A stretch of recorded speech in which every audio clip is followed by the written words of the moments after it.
Magandang hapon po sa atin lahat.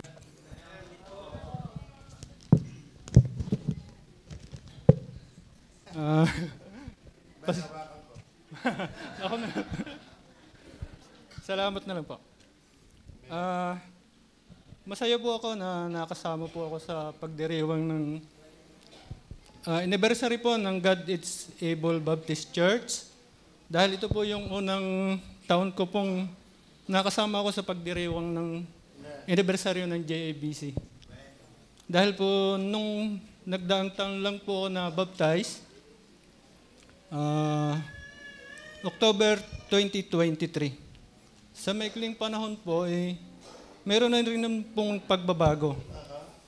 Kahit medyo mahirap, dahil medyo huli na po, 50 years ka namang nabuhay sa makasalanang mundo. Hindi po madali. Pero salamat po sa Panginoon. Kahit nagtatampisaw po sa makasalanang mundo, napili po at nasagip ng Panginoon. Salamat po sa Panginoon sa unti-unting pagbabago ngayon. Bawat gawin po at naiisip, may di na pwede yan, baptist na tayo. Kaya kailangan po na may pakita sa mga mahal natin sa buhay na may pagbabago po sa pag tayo nasa Panginoon na.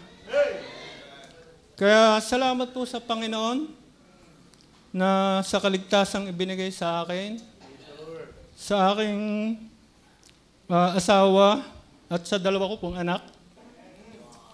Nagpapasalamat po ako sa Panginoon sa ibinigay sa akin ng isang asawang magaling makinig ng salita ng Panginoon.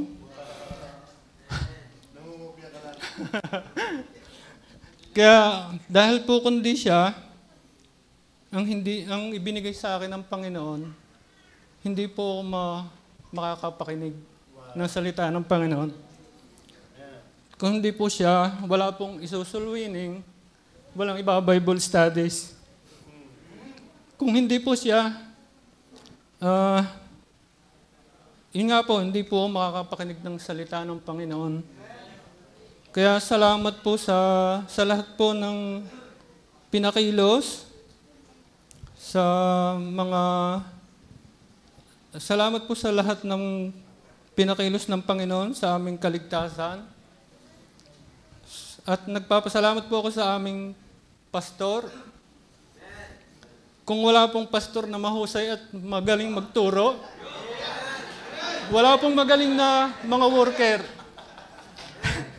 Kaya po ako nagpapasalamat at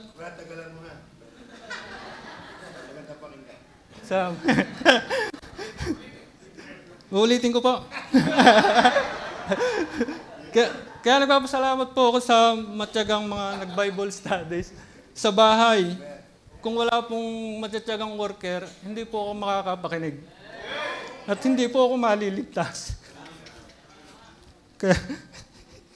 Kaya nagpapasalamat po sa Panginoon, sa lahat ng mga worker, sa lahat po ng nagturo yung mga nagtyaga nag-Bible study sa bahay, kina Ate Elizabeth, kina Ate Jezreel po. Salamat po sa lahat ng mga member po ng JABC sa maganda pong pagtarato sa aming mag-anak. Salamat po talaga sa mahusay po natin talagang pastor. Lalong higit po sa Panginoon. Kaya maraming salamat po. God bless po sa ating lahat.